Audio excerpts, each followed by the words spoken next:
Hey there, this is Ann Westerheim from Ikaru, and we're about to get started with today's presentation on cybersecurity.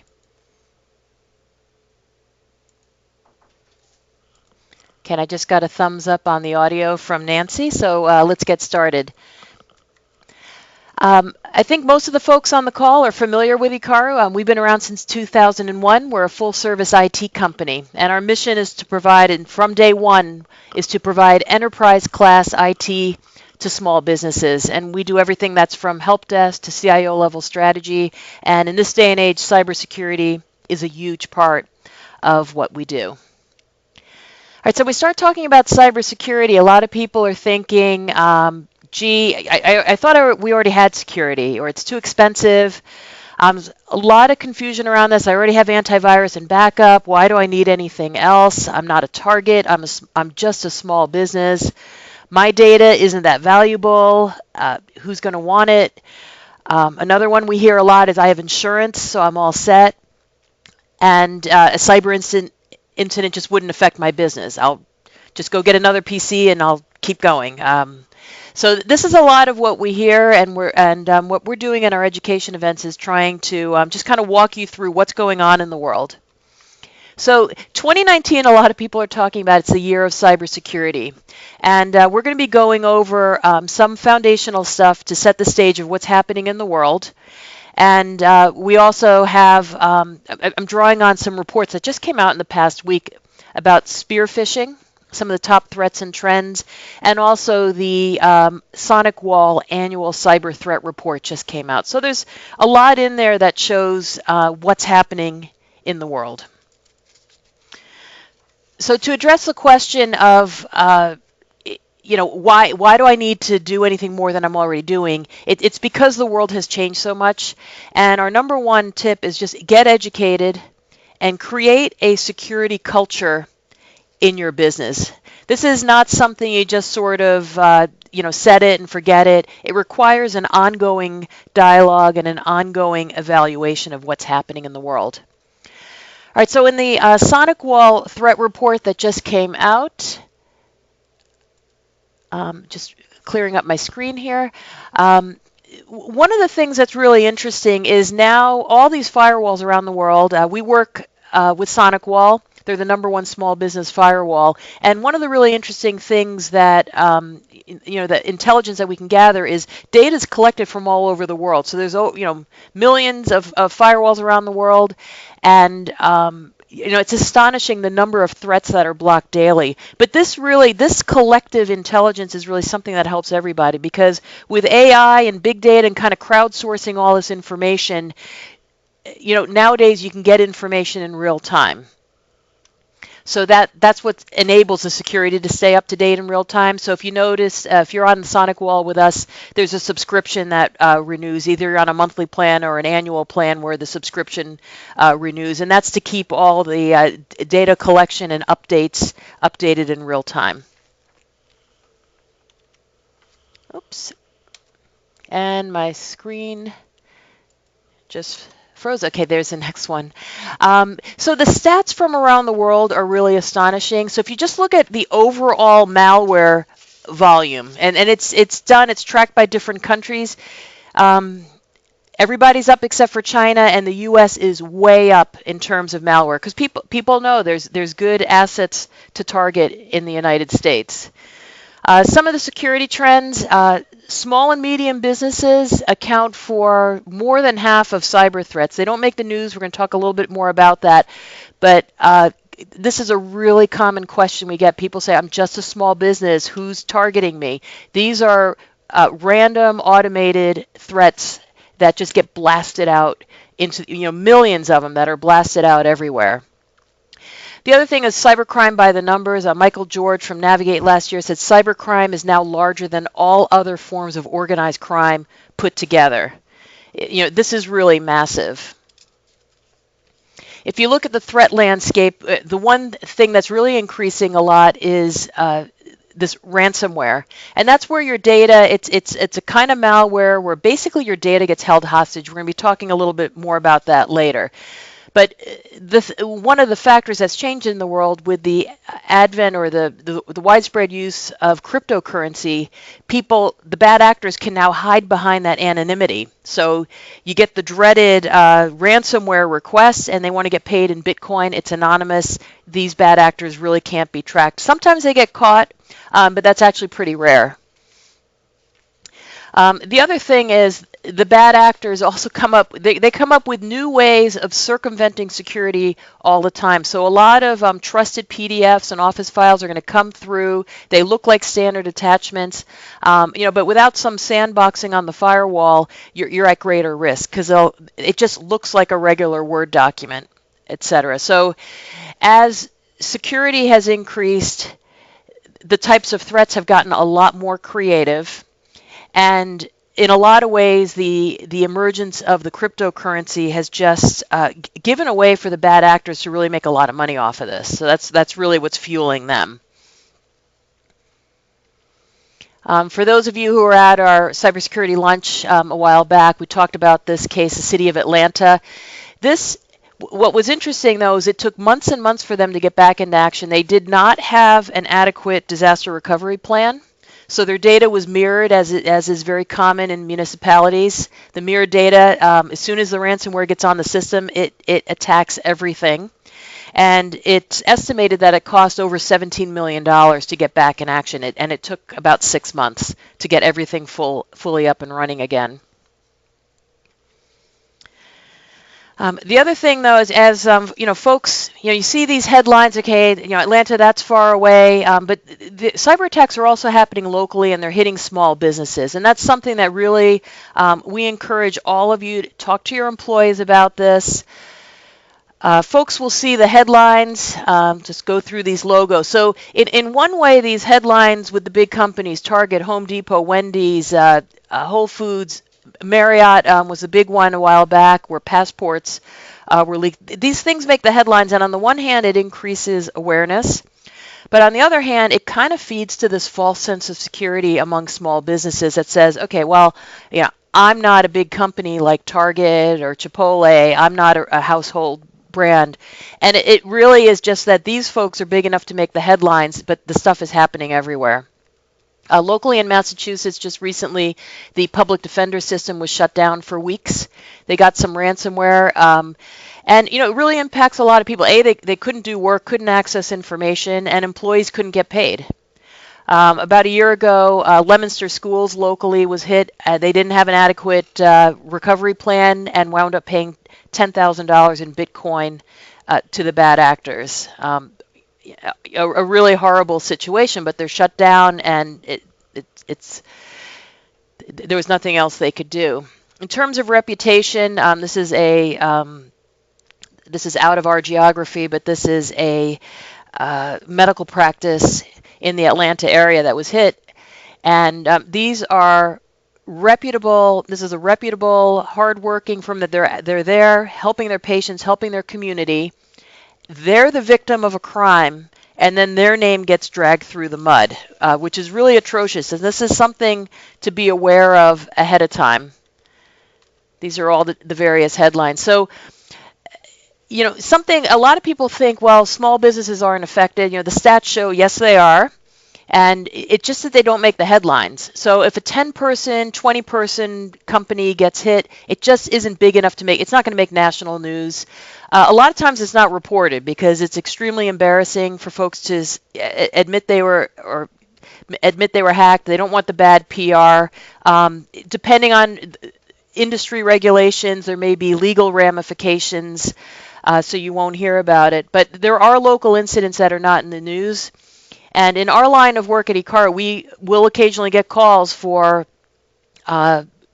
disaster recovery efforts. And these are situations that you won't read about in the news. Businesses shut down. We learned of one recently in the general area that was actually at the brink of potentially having to shut down completely. Because they had lost everything. They were ultimately able to recover. It was a very painful experience. But these are things that are happening around here. We learn about it because of the nature of work that we do. There's absolutely no such thing as 100% security, so even with multiple layers of security, folks can still get hit. But it is happening and it is local. So, really the message is that the world has changed a lot, and the security protection has to change and keep pace with that. And there's hacker conventions.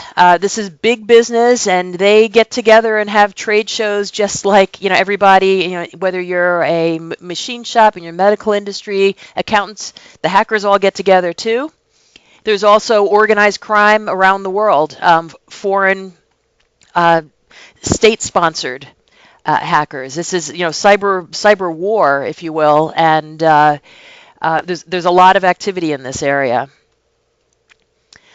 So what's kind of going on and driving? So you've probably heard now the term dark web.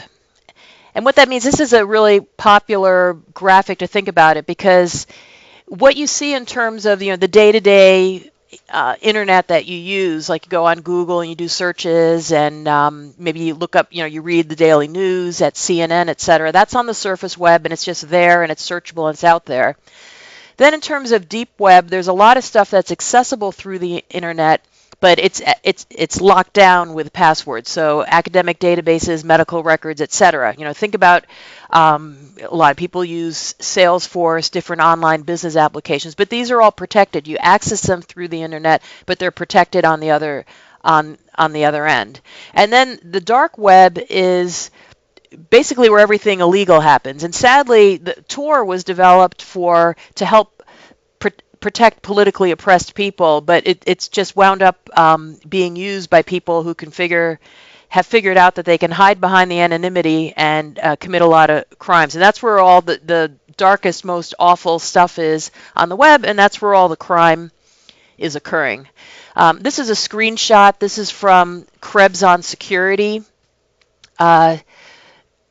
Which is a really great security blog. And this shows this shows how folks can go on and just buy accounts. So this is on the dark web, and just like everybody out here is, we're doing legitimate business. There are folks going out there and saying, like, okay, great, I want some Target credentials. I see that there's 44 available, and they're $10 a piece. People just buy and sell them. And this is happening all the time. There's multiple sites like this.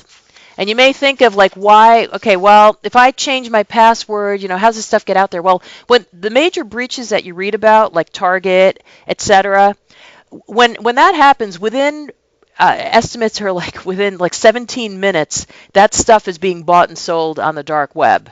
Okay, now the thing is, does everybody use a unique password, a unique and strong password for every single site they visit? The answer is no. Folks don't do that. That is the recommended best practice. So if you think about if let's say LinkedIn has a breach every 3 years, and so they got your email address associated with the password that is now published out there, and let's say one of your employees uses that same password for your ADP payroll system or Office 365. So this is how the stuff can permeate out there. So you might think, okay, great, I'll change my LinkedIn password, but it's out there for folks to use for just about anything else. Common password mistakes. People, when there is a breach, one of the really interesting things is they'll list and publish the most popular passwords. So 123456, if that's one of your passwords, change it right now. But people will share passwords. They'll email passwords. They'll put them on Post-its. People have a lot of bad practices about passwords, and it can be a weakest link. And without a password manager, basically there's no way that your employees everybody on your team is going to use a different password, a different strong password for every different site. It's just not possible to remember all that. So that's why this ends up occurring. Kind of going through tip number 4, keeping your technology up to date. Always important. I mean, we've been doing a monthly newsletter for well over 10 years right now, and we've been talking about security patches forever. It really is the foundation. So that's the foundational security that in this day and age everybody has to have. You have to have security patches up to date. Well, what's happening now in the next, by January of 2020, so there's still lots of time, is Microsoft is going to retire Windows 7. And this is something that's going to affect basically all local businesses, because at that point there's not going to be any more security updates. So everything will still run. Your computer will work perfectly fine, but there's no security updates. So you're going to be at greatly enhanced risk for security threats. You're also going to be out of compliance for the Mass Data Security Law, HIPAA, and other industry-specific requirements. Folks will ask us, can I upgrade my existing, if I'm on Windows 7, can I upgrade to Windows 10? In many cases, yes, so we say maybe. If you look at the published specs, and this is almost funny to look at this, the published specs from Microsoft say you need 1 gig of RAM and a 1 gigahertz processor. So in reality, you can't really run anything on 1 gig of RAM today. It's going to be painfully slow, but it does meet the minimum technical standard for Microsoft to at least have the operating system run. We're recommending an i5, a Gen 3 i5 processor with 8 gigs of RAM and a solid state drive. At that point, if you're looking at a system that's less than 3 years old and it has these general specs, then that's where we'd say normally it's worth investing in the operating system upgrade. Just basically purchase the Windows 10 license, and there's some work involved to get it upgraded. But in that case, you can retain, just basically maintain your hardware investment and put the money in. An older system that it's just not worth the money to pay for the license and do the upgrades, and you're going to need to buy a new system in a year anyway. Even if you got it to Windows 10, you're just not going to be happy with the performance because every application you run wants more and more power every year. Other factors to consider, if you have Microsoft Office, if you have what's known as an OEM license, you're not going to be able to transfer that to a new system. A lot of folks are on Office 365. That's something we could talk to you about. If you look at the ROI of Office 365 versus an OEM license, the cutoff is about 2 years. So it depends on how long you're going to keep a system and then how many systems each user uses. So that's something to take into effect. The other thing is third-party applications. You may have to run them in compatibility mode. So sometimes the surprise factor folks get when they move to the next operating system is they find out they might have a very old line of business application that's not going to run. But typically in compatibility mode, most things run well. And the other thing is if you have a on-premise server, Windows Server 2008 is also being retired on the same timeline. So what we're advising everybody is get to know your system count right now. When we do TBR meetings with our managed service clients, we're going to be going over this, and we want everybody to have a plan in place by June 1st. And you have plenty of time. Also, reminder to all, we have a financing partner, so you could finance the system. So it works out to be like $13 a month to have somebody in front of a brand new PC. So it might be worth considering. You don't have to tie up a lot of capital. But really, if you haven't thought about this yet, the deadline's the deadline in January. You're going to have to deal with it. And if you have the plan in place by June 1st, you can budget for it, you can plan for it, and make some good decisions. So strongly advise doing that. Now moving into what's going on with threats, and I'm covering a lot of material, but I just want to kind of paint the picture of everything that's going on out there. Because the education is so important. But watch out. Email is the #1 attack vector. So in some of the reports I mentioned earlier, the Barracuda report specifically talking about spear phishing. A lot of this is, so for example, you have your firewall, your antivirus, you got all these layers of protection in place. So now the bad actors think well, how do I get the bad stuff on your systems? And the way they do it is it comes in via an email. And that's one of the most common methods. So, and what they do is, you've probably heard the phrase now, social engineering. That's basically tricking you into opening stuff or providing credentials because you think it's from a trusted source. So, and there's a lot of really clever techniques to do this. So the social engineering tactics just continue to evolve, and some really interesting statistics from the Barracuda report that just came out a week ago. Brand impersonation is the #1 type of threat, followed by blackmail and the business email compromise scan. And I'm going to be going over each of these in the next couple of minutes. So the business compromise email is it's also called CEO fraud, whaling. So if there's phishing, which is a spoofed email, it's a fake email. Spear phishing is a targeted email. And then whaling is like one notch above that. It's going after the top person in the organization. And so they're using spoofing. And so this is what an email looks like. It's it looks like it's coming from somebody in the company. In this particular case, they have a subtle misspelling of a domain name.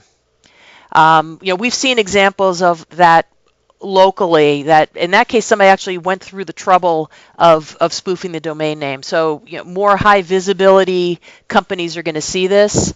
But this looks, really, it looks, if you're going through maybe 100 emails a day, this looks very legit. It's got a good email signature. People can figure out who's who in a company from, LinkedIn, or if you're on Facebook, Twitter, they can figure this out from your website. And then they're usually very brief, they're urgent, and there's some amount of pressure. We saw an interesting one of this in our community around the holidays, where a manager asked an employee, say, "Hey, I'm meeting with some VIP clients. I need a bunch of gift cards." It's around the holidays. They're VIP clients. That seems like a reasonable request. But communicating that message, like, I'm really busy. So kind of the message to the employee is, I don't want you to bother me. I just want you to get this done. And that's how they fall. Folks can fall for this. So the top subject lines of the business email compromise are, it's a request. They're very quick. They're very casual. They seem very conversational. And these are some of the top subject lines that came out of the analysis. The other type of thing that's really common out there is the brand impersonation. So if you look at an email like this, this looks like it's from, it's a Microsoft message. You have a secured message. And they want you to click on, they're trying to trick you to click on something or provide credentials. So if you go into view message, this one either is going to download malware right from there, or it's going to trick you into logging in. A number of different variations of this. But, we run phishing tests for our clients, and we send out similar message. It's amazing. Folks really think they're not going to be tricked by this stuff, but whenever we run phishing tests, there's always a few clickers. And if that were ransomware, that's it. You just put it right on the network from the inside. Major threat. Another type of email threat, and this is really something to talk about your employees with, is blackmail. And we're seeing a lot of these. There's a whole wave of these sextortion emails, and so 1 in 10 of these spear phishing kind of emails are the sextortion, and they're very threatening. Sometimes they can include they'll actually be spoofed to be from the recipient, and it opens up with, "I have access to your email account. I have full access to your computer," and then they want you to.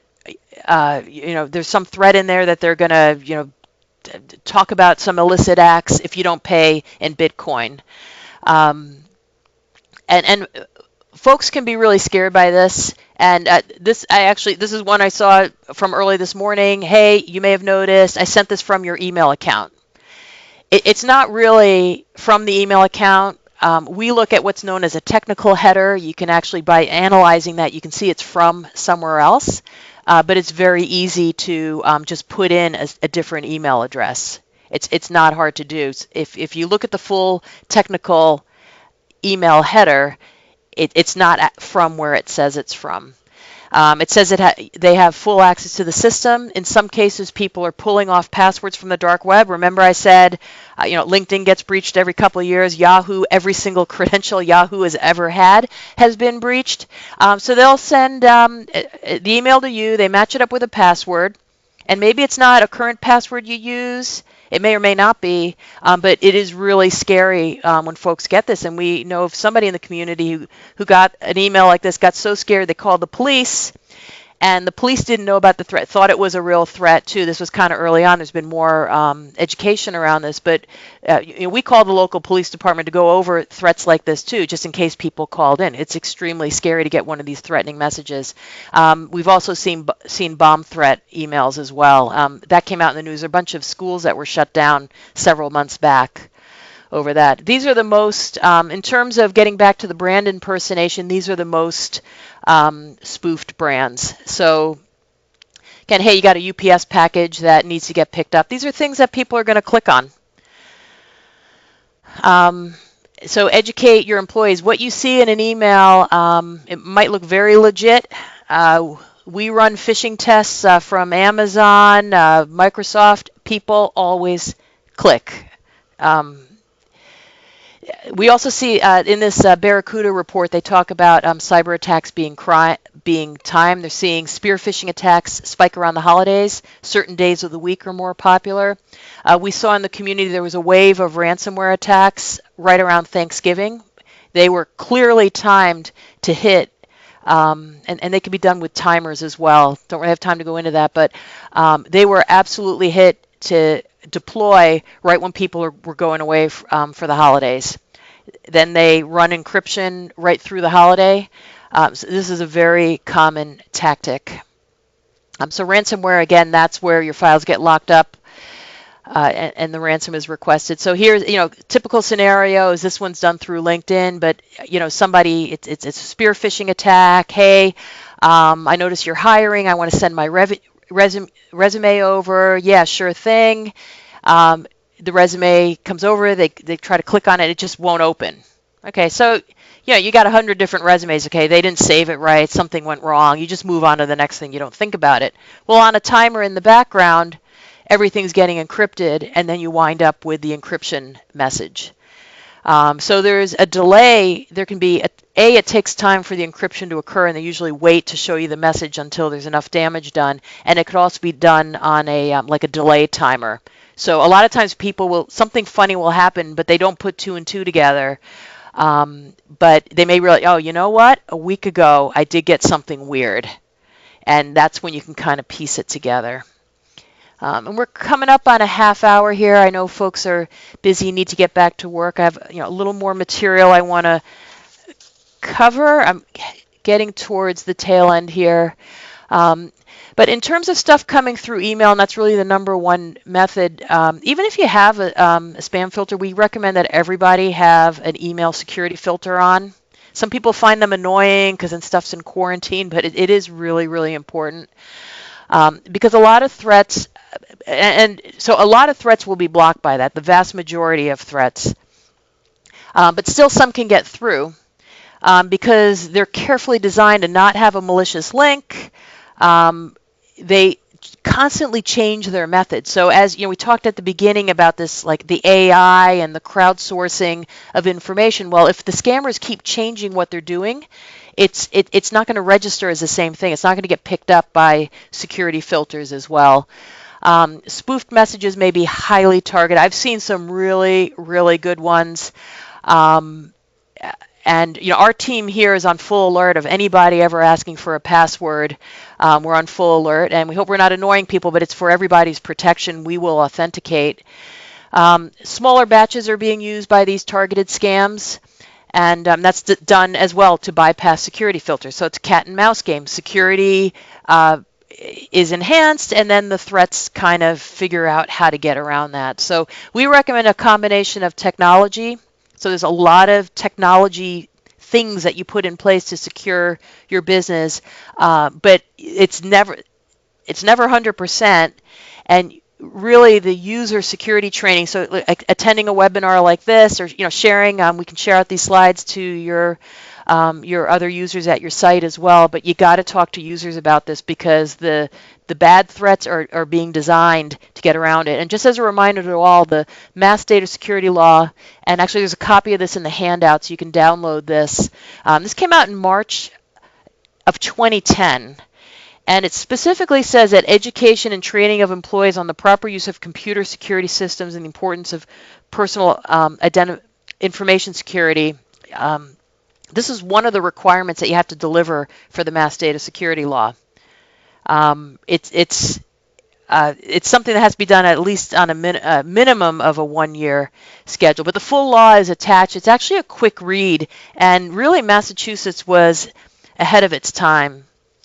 And for those who don't know, we do dark web monitoring. It's popular with a lot of our clients. We recommend it. It's one of the things you should consider as a layer of security, but we find that a lot of people don't even know that we run these scans if you want them.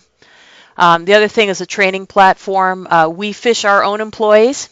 Many of our clients have us run phishing tests, and a lot of studies show that even just instituting a policy of testing helps reduce the likelihood of folks clicking on things. It's the actual education that they get, but it's also the awareness that these tests are going to come out. Kind of puts everybody on a little more alert. So it's something to think about.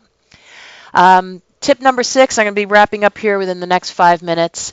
Don't forget physical security. Everybody, take a look at this picture. Share it with your employees. Here's a laptop. It's unlocked.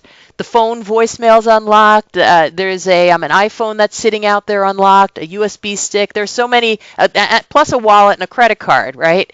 So this is the kind of thing where, a lot of times people, with all this technology, people forget the physical security. Get that screen lock out and don't leave your wallet lying around.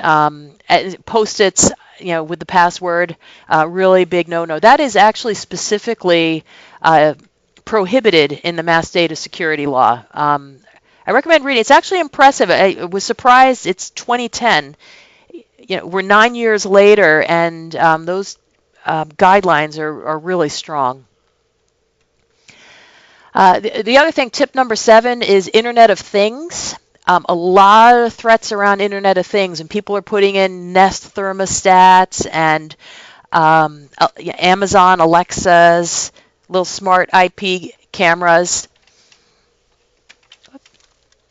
and big threats. We're going to see a huge wave of Internet of Things attacks coming in. Actually, the U.S. Chamber of Commerce was hacked by the Chinese through a Nest thermostat, which is really, that's the level of stuff that's going on. So keep that in mind.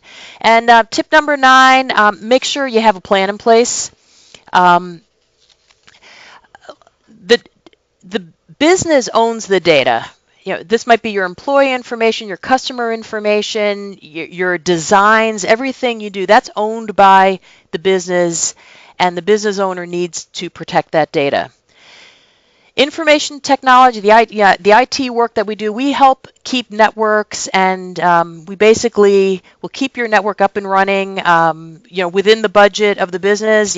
Folks want screaming fast networks. Well, faster computers cost more, but we're going to work with folks within the budget to design a network that's up and running and will be a competitive advantage for the business. And then the other piece of this is information security. And this is a tough one because this is all about risk. Information security is not going to get you new customers or grow your profits. It's just about managing your risk. And we really ask people to think about this separately in terms of, what you're doing in your business. Security is about risk. We recommend, we have a 15 ways formula that we use to kind of go through the different things you can do to protect your business and try to get people on the same page of, here's the things that you could do, and think about your risk. What's your risk in each of these areas? Again, budget is a real thing, but we want everybody to be able to make very informed decisions about risk and not just say, well, I can't do that. Think about the risk and then decide where it all fits into place. So, and starting off with a security risk assessment. So Nancy has sheets of this. We can go over this with anybody, but there's a number of different areas that we ask people to think about and really carefully consider the risk in each area, just so you 100% understand it and 100% can make informed decisions. And it's kind of like when you think about how you protect your house, go through all of these. I'm going to try to wrap up in the next few minutes here. But in terms of protecting your house, when you go away on vacation, you don't just lock the front door and then leave the back door unlocked and all the windows open. You know, it's doors, windows, locks, a fence, yard signs. In terms of detecting, you may have an alarm in place, neighborhood watch, a doorbell camera. And then response, you may security or, the police. It's the same kind of thing with security. You need to think about the different layers. There's no one thing, and I laugh when I hear various TV commercials or radio ads that like, oh, do this one thing, it'd be secure. That's not possible. And what's interesting, if you think about the protect, detect, and respond, this falls really nicely into what is known as the NIST cybersecurity framework. And that's the National Institute of Standards and Technology. They've developed the framework for all cybersecurity. And that's really the basis of HIPAA, Mass Data Security Law, all these other things that you read about, industry-specific regulations. But it's identifying, it's getting back to what data do you have, what's important in your business, and what's an acceptable amount of downtime. And think that through ahead of time. Could you be down for 2 weeks? What would that do to your business? Think about the mass public defenders where people weren't getting paychecks. How long can the business survive? And then, have a response plan in place. Like, what if you did get a massive, say, ransomware attack and you're down and you can't operate the business? Okay, what department needs to get up and running first? Okay, think that through ahead of time before you're in a panic state. So is your plan in place? Have you tested it? And does your team know about this? Just spend some cycles really working with your team and thinking this through, because if you get that dreaded ransomware screen, and it's possible even with multiple layers of security, and we are talking to folks now about more advanced like kind of like Antivirus Plus that looks for behaviors, not just files and, say, system entries, etc. So there's more and more you can do about that. But if you get the dreaded ransomware, do you have a plan in place? Like, what are you going to do? Does your team know what to do? Etc. Talk about it ahead of time, because it's extremely stressful. With a real solid disaster recovery plan, if you have one of the BDR in place, you fail over to that, it's kind of like you go back 15 minutes and it's relatively easy. If you're recovering files, you may likely be down for a week. Think that through ahead of time and what that's going to mean for the business. What's the risk? Some folks have said to us, well, I don't have data on these systems, but if the system's totally encrypted and none of the applications run, then maybe it's a check-in system in your business, but now suddenly that function of your business can't operate for a week. What would that mean? Maybe there's no data on there that you need, but you can't operate. Think that through ahead of time. That's our number one thing. Just kind of take this all in. So, again, coming back to the things that you were thinking, like, I thought we already had security. The landscape has changed dramatically, and really, what protected you 3 years ago is just not enough for today. It's too expensive. Well, evaluate that against risk. It is true, security doesn't add revenue for you, it doesn't add customers. It's just about managing risk, and it needs to be factored into the equation. Antivirus and backup, really important foundational security items, but that's not enough. I'm not a target. These are random automated threats. People can buy ransomware kits on the dark web. They launch them out to millions of people. They don't even know who you are at the other end. It's just they figure, some percentage is going to pay the Bitcoin and they're making money off of it. My data isn't that valuable. It really doesn't matter if your data is not valuable to the bad actors, because they don't care. What they care about is if your data is valuable to you, then they have a chance of making money off of it. And that's really what they're after in many, many cases. I have insurance, so I'm all set. I just read an article yesterday. A major claim was denied against a large company that was hit with ransomware. It was denied because it was determined to be an act of war. So very interesting times in which we live in. That it was found to be the NotPetya ransomware. It's from a foreign government. It was determined to be an act of war, and the claim was denied. So interesting times. A cyber incident wouldn't really affect my business. Sadly, because of the work we do, we get called into these responses, and it's a very, very stressful situation. Really think this through ahead of time. How long could your business be down? If you have to shut down for a week or two, what would that mean? And when you carefully think that through, that's when you can really make an informed decision about risk. Okay, and with that, we need to wrap up. I know folks need to get back to work. So any questions that you have, we do a blog, we do other training things like this. We have a lot of materials, articles and stuff. There's no such thing as 100% security. More protection is better. And over time, really the threat landscape has changed, and there really is more that you need to do. The foundational security from 3 years ago is just not enough today, and we really want everybody in our community to have the information you need to make informed decisions about risk.